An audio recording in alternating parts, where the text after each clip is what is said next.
ಅತಿಯಾದ ಆಸೆಯನ್ನ ಯಾರು ಬಿಡ್ತಾರೋ, ಬೇರೆಯವರಿಗೆ ಹೋಲಿಕೆ ಮಾಡ್ಕೊಳ್ಳೋದನ್ನ ಯಾರು ಬಿಡ್ತಾರೋ, ತಮ್ಮಲ್ಲಿರುವ ಈಗೋನ ಯಾರು ಕಡಿಮೆ ಮಾಡ್ಕೋತಾರೋ, ದೇವರ ಮೇಲೆ ಜಾಸ್ತಿ ನಂಬಿಕೆಯನ್ನ ಯಾರು ಇಡ್ತಾರೋ ಅವರಿಗೆ ಖಂಡಿತ ಜೀವನದಲ್ಲಿ ಸಕ್ಸಸ್ ಸಿಗತ್ತೆ.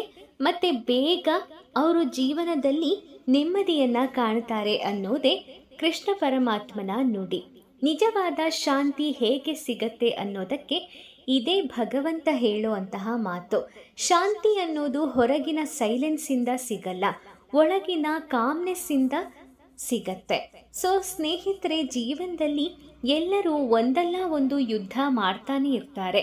ಯಾರೋ ಒಬ್ರು ಹಣಕ್ಕಾಗಿ, ಯಾರೋ ಒಬ್ರು ಪ್ರೀತಿಗಾಗಿ, ಯಾರೋ ಒಬ್ರು ಮನಃಶಾಂತಿಗಾಗಿ, ಹೀಗೆ ಡಿಪೆಂಡ್ ಅಪಾನ್ ಅವರ ಪರಿಸ್ಥಿತಿ. ಆದರೆ ಒಂದು ಮಾತು ನೆನಪಿಡಿ, ಕುರುಕ್ಷೇತ್ರ ಹೊರಗಲ್ಲ, ನಮ್ಮೊಳಗಡೆಯೇ ನಡೆಯುತ್ತಿದೆ. ಅರ್ಜುನನಂತೆ ನಾವು ಕೂಡ ಕೆಲವೊಮ್ಮೆ ಕುಗ್ಗಿ ಬಿಡುತ್ತೇವೆ. ಆದರೆ ನಮ್ಮೊಳಗೆ ಒಬ್ಬ ಕೃಷ್ಣನ ಧ್ವನಿ ಇರುತ್ತದೆ ಅನ್ನೋದು ಅಷ್ಟೇ ಸತ್ಯ. ಅದು ನಮಗೆ ಪ್ರತಿದಿನ ಹೇಳುತ್ತೆ, ನೀನು ಎದ್ದು ನಿಲ್ಲು, ನೀನು ಸೋಲೋದಕ್ಕೆ ಹುಟ್ಟಿಲ್ಲ. ನೀನು ಈಗ ಅಳ್ತಿದ್ದೀಯಾ ಅಂದರೆ ಅದರರ್ಥ ದೇವರು ನಿನ್ನ ಕಥೆನ ಮುಗಿಸಿದಾನೆ ಅಂತ ಅಲ್ಲ. ಬಹುಶಃ ಅವನು ನಿನ್ನನ್ನು ಇನ್ನೂ ಗಟ್ಟಿಯನ್ನಾಗಿ ಮಾಡೋಕೆ, ಬಲಿಷ್ಠನನ್ನಾಗಿ ಮಾಡೋದಕ್ಕೆ ತಯಾರಿ ಮಾಡ್ತಿದ್ದಾನೆ ಅಂತಾನೂ ಇರ್ಬೋದು. ನಿಮ್ಮಲ್ಲಿ ತಾಳ್ಮೆ, ನಂಬಿಕೆ ಇದ್ದರೆ ಭಗವಂತ ಖಂಡಿತ ನಿಮ್ಮನ್ನು ಹುಡ್ಕೊಂಡು ಬರ್ತಾನೆ. ದೇವರು ತಡ ಮಾಡ್ತಾನೆ ಅಷ್ಟೇ, ಆದರೆ ಯಾವತ್ತೂ ಕೆಟ್ಟದ್ದನ್ನು ಮಾಡೋದಿಲ್ಲ. ನಿಮಗೇನು ಬೇಕೋ ಅದನ್ನೇ ಮಾಡ್ತಾನೆ, ಒಳ್ಳೆಯದನ್ನೇ ಕೊಡ್ತಾನೆ. ಹಾಗಾಗಿ ನಿಮ್ಮಲ್ಲಿ ನಿಮಗೆ ನಂಬಿಕೆ ಇರಲಿ. ಜೀವನದಲ್ಲಿ ಯಾರಾದರೂ ನಿಮ್ಮನ್ನು ಕೈ ಬಿಟ್ಟಿದ್ದಾರಾ? ನೀವು ತುಂಬ ನಂಬಿದವರು ಮೋಸ ಮಾಡಿದಾರಾ? ಎಷ್ಟೇ ಪ್ರಯತ್ನ ಮಾಡಿದ್ರೂ ನಿಮಗೆ ಫಲ ಸಿಗ್ತಿಲ್ವಾ? ಹೀಗಂತ ಒಳಗೊಳಗೆ ನೀವು ನೊಂದ್ಕೋಬೇಡಿ. ಇವತ್ತು ನಾನು ನಿಮಗೆ ಹೇಳೋದು ಕೇವಲ ಮಾತುಗಳಲ್ಲ. ಸ್ವತಃ ಕೃಷ್ಣ ಪರಮಾತ್ಮನೇ ಕುರುಕ್ಷೇತ್ರದ ಮಧ್ಯದಲ್ಲಿ ಕುಗ್ಗಿ ಕುಳಿತಿದ್ದಂತಹ ಅರ್ಜುನನಿಗೆ ಹೇಳಿದ ಜೀವನದ ಸತ್ಯ ಇದು. ಒಂದು ಸಂದೇಶ ನಿಮ್ಮ ಜೀವನವನ್ನೇ ಬದಲಾಯಿಸ್ಬೋದು, ಖಂಡಿತ. ಯಾಕಂದರೆ ಭಗವದ್ಗೀತೆಯ 2ನೇ ಅಧ್ಯಾಯ ಅನ್ನೋದು ಒಬ್ಬ ಯೋಧನನ್ನು ಮತ್ತೆ ಎಬ್ಬಿಸಿದ ಅಧ್ಯಾಯ, ಕುಗ್ಗಿದ ಮನಸ್ಸಿಗೆ ಧೈರ್ಯ ಕೊಟ್ಟ ಅಧ್ಯಾಯ, ಅಳುತ್ತಿದ್ದ ಅರ್ಜುನನನ್ನು ಇತಿಹಾಸದಲ್ಲಿ ಅಮರ ಮಾಡಿದ ಅಧ್ಯಾಯ. ಕುರುಕ್ಷೇತ್ರದ ಭೂಮಿಯಲ್ಲಿ ನಿಂತಿದ್ದ ಅರ್ಜುನನಿಗೆ ಕೈಯಲ್ಲಿ ಗಾಂಡೀವ ಜಾರುತ್ತಿತ್ತು. ತನ್ನವರನ್ನೆಲ್ಲ ನೋಡಿದ ಅವನಿಗೆ ಕಣ್ಣುಗಳಲ್ಲಿ ನೀರು ಹರಿಯುತ್ತಿತ್ತು. ಎದುರುಗಡೆ ಇದ್ದವರು ಶತ್ರುಗಳೇ ಆದರೂ ಸಂಬಂಧಿಕರು ಅನ್ನುವಂತಹ, ಒಡಹುಟ್ಟಿದವರು ಅನ್ನುವಂತಹ ಭಾವನೆ ಅವನಲ್ಲಿ ಇದ್ದಂತಹ ದ್ವೇಷವನ್ನೆಲ್ಲ ಮರೆಸಿತು. ಧರ್ಮದ ಯುದ್ಧವನ್ನೇ ಮರೆತು ಹೋಗುವಂತೆ ಮಾಡಿತ್ತು. ಈ ಒಂದು ಪರಿಸ್ಥಿತಿ ನಮ್ಮ ಜೀವನದಲ್ಲೂ ಇದೆ. ಕೆಲವೊಮ್ಮೆ ಸಮಸ್ಯೆಗಳು ದೊಡ್ಡದಾಗೋದಿಲ್ಲ, ಆದರೆ ನಮ್ಮ ಮನಸ್ಸು ದುರ್ಬಲ ಆಗತ್ತೆ. ಕೆಲವೊಮ್ಮೆ ಜೀವನ ನಮ್ಮನ್ನು ಸೋಲಿಸೋದಿಲ್ಲ, ನಮ್ಮ ಭಯ ನಮ್ಮನ್ನು ಸೋಲಿಸತ್ತೆ. ಅದೇ ಸಮಯದಲ್ಲಿ ಕೃಷ್ಣನು ಅರ್ಜುನನಿಗೆ ಹೇಳಿದ ಸತ್ಯ ಇದೆ. ನೀನು ಯಾಕೆ ಇಷ್ಟು ದುಃಖ ಪಡ್ತಿದ್ದೀಯಾ ಅರ್ಜುನ? ಈ ದೇಹ ನಾಶ ಆಗ್ಬೋದು, ಆದರೆ ಆತ್ಮ ಎಂದಿಗೂ ಸಾಯೋದಿಲ್ಲ.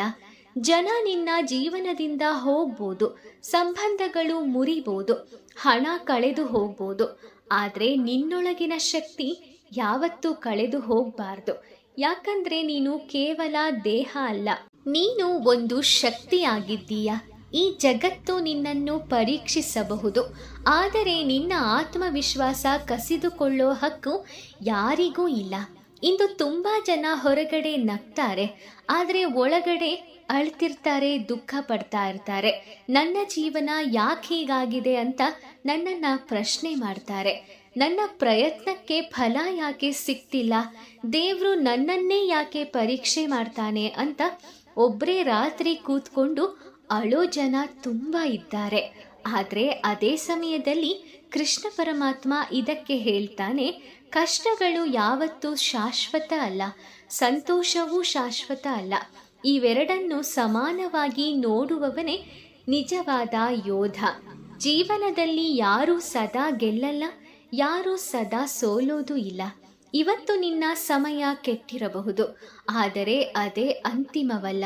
ಸೂರ್ಯ ಅಸ್ತಮಿಸಿದರೆ ಜಗತ್ತು ಕತ್ತಲಾಗುತ್ತದೆ, ಆದರೆ ಕೆಲವೇ ಗಂಟೆಗಳಲ್ಲಿ ಮತ್ತೆ ಬೆಳಕು ಬಂದೇ ಬರುತ್ತದೆ. ಅದೇ ರೀತಿ ನಿಮ್ಮ ಜೀವನದಲ್ಲೂ ಮತ್ತೆ ಬೆಳಕು ಬರುತ್ತದೆ. ನಂತರ ಶ್ರೀಕೃಷ್ಣನು ಲೋಕವೇ ನೆನಪಿಟ್ಟುಕೊಳ್ಳುವಂತಹ ಒಂದು ಮಾತು ಹೇಳುತ್ತಾನೆ, ಕರ್ಮವನ್ನು ಮಾಡು, ಫಲದ ಬಗ್ಗೆ ಯೋಚಿಸಬಾರದು. ಇವತ್ತು ಬಹಳ ಜನ ಕೆಲಸ ಶುರು ಮಾಡುವ ಮುಂಚೆಯೇ ಸೋಲಿನ ಬಗ್ಗೆ ಚಿಂತಿಸುತ್ತಾರೆ. ನನಗಿದು ಆಗಲ್ಲ, ಇದನ್ನ ನಾನು ಮಾಡಿದ್ರೆ ಜನ ಏನು ಹೇಳ್ತಾರೋ, ಒಂದು ವೇಳೆ ನಾನು ಸೋತ್ ಹೋದ್ರೆ, ಈ ರೀತಿಯ ಭಯದಲ್ಲೇ ಜೀವನವನ್ನ ಮುಗಿಸ್ಬಿಡ್ತಾರೆ. ಆದರೆ ಭಗವದ್ಗೀತೆಯಲ್ಲಿ ಕೃಷ್ಣ ಪರಮಾತ್ಮ ಹೇಳೋದು ಏನು ಗೊತ್ತಾ? ನಿಮ್ಮ ಕೆಲಸವನ್ನು ನೀವು ಪ್ರಾಮಾಣಿಕವಾಗಿ ಮಾಡಬೇಕು, ಫಲವನ್ನು ಸಮಯಕ್ಕಾಗಿ ಬಿಡಬೇಕು. ಇದೇ ರೀತಿ ಕೆಲವೊಮ್ಮೆ ನಾವು ಪ್ರೀತಿಸಿದಂತಹ ವ್ಯಕ್ತಿಗಳನ್ನು ಕಳ್ಕೊತೀವಿ.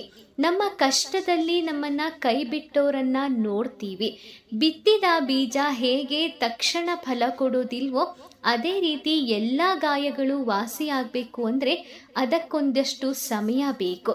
ನಿಮ್ಮ ಕಷ್ಟಗಳಿಗೂ ಫಲ ಇದೆ, ಆದರೆ ನಿಮ್ಮಲ್ಲಿ ತಾಳ್ಮೆ ಇರಬೇಕು. ನಂಬಿದವರೇ ಮೋಸ ಮಾಡಿದ್ರು ಅಂತ ಹೆಚ್ಚು ಯೋಚನೆ ಮಾಡಬೇಡಿ. ಆ ನೋವಿನಿಂದ ಹೊರಬರೋ ಪ್ರಯತ್ನ ಮಾಡಿ. ಆ ಸಮಯದಲ್ಲಿ ನಿಮ್ಮ ಮನಸ್ಸು ಹೇಳೋದನ್ನು ಕೇಳಿಸ್ಕೊಳ್ಳಿ. ಇನ್ನೂ ನಿಮ್ಮ ಬದುಕು ಇದೆ, ಯಾಕೆ ಈ ಜೀವನವನ್ನು ಇಷ್ಟೇ ಅಂತ ಅನ್ಕೋಬೇಕು. ಆದರೆ ನೀವು ಅನ್ಕೋತೀರಾ ಇನ್ನೇನಿದೆ ನಾನು ಬದುಕೋಕೆ ಅಂತ. ಆದರೆ ಅದೇ ಸಮಯಕ್ಕೆ ಭಗವದ್ಗೀತೆಯ ಸಂದೇಶ ನಮಗೆ ಹೇಳುತ್ತೆ, ನಿನ್ನ ಮೌಲ್ಯವನ್ನು ಜನರ ವರ್ತನೆ ನಿರ್ಧಾರ ಮಾಡುವುದಿಲ್ಲ. ಯಾರಾದರೂ ನಿನ್ನನ್ನು ಬಿಟ್ಟು ಹೋದರೆ ಅದರಿಂದ ನೀನು ಕೀಳು ಅಂತ ಆಗಲ್ಲ. ಮರದ ಎಲೆಗಳು ಉದುರಿದರೆ ಮರ ಅಂತೂ ಸಾಯೋದಿಲ್ಲ, ಮತ್ತೆ ಹೊಸ ಎಲೆಗಳು ಬರುತ್ತೆ. ಅದೇ ರೀತಿ ನಿನ್ನ ಜೀವನದಲ್ಲೂ ಹೊಸ ಸಂತೋಷ ಬರುತ್ತೆ. ಕೃಷ್ಣ ಪರಮಾತ್ಮನ ಮಾತನ್ನ ಕೇಳುತ್ತಿದ್ದ ಅರ್ಜುನನ ಕಣ್ಣಲ್ಲಿ ನೀರು ನಿಂತು ಹೋಯಿತು. ಭಯ ತಾನಾಗಿಯೇ ಕಡಿಮೆಯಾಯಿತು. ಅವನು ಎಲ್ಲವನ್ನ ಅರ್ಥ ಮಾಡಿಕೊಳ್ಳೋ ಪ್ರಯತ್ನ ಮಾಡ್ದ. ಸಮಸ್ಯೆಯಿಂದ ಓಡೋದು ಪರಿಹಾರ ಅಲ್ಲ, ಅದನ್ನ ನಿಂತು ಎದುರಿಸೋದೇ ನಿಜವಾದ ಜೀವನ ಅನ್ನೋದನ್ನ ಅರ್ಥ ಮಾಡಿಕೊಂಡ. ನೀನು ಕೂಡ ಎಷ್ಟು ದಿನ ಅಂತ ಭಯದಿಂದ ಓಡ್ತೀಯ? ಒಂದು ದಿನ ಜೀವನದ ಮುಂದೆ ನಿಂತ್ಕೊಳ್ಳೇಬೇಕು. ಅದಕ್ಕೆ ನೀವು ಹೇಳಬೇಕು, ಏನೇ ಬಂದರೂ ನಾನು ಕುಗ್ಗಲ್ಲ ಅಂತ. ಅದೇ ದಿನ ನಿಮ್ಮ ನಿಜವಾದ ಬದಲಾವಣೆ ಶುರುವಾಗತ್ತೆ. ಈ ಜಗತ್ತಲ್ಲಿ ಎಲ್ಲ ತಾತ್ಕಾಲಿಕ, ದುಃಖ, ಸಂತೋಷ, ಹಣ, ಸಂಬಂಧ.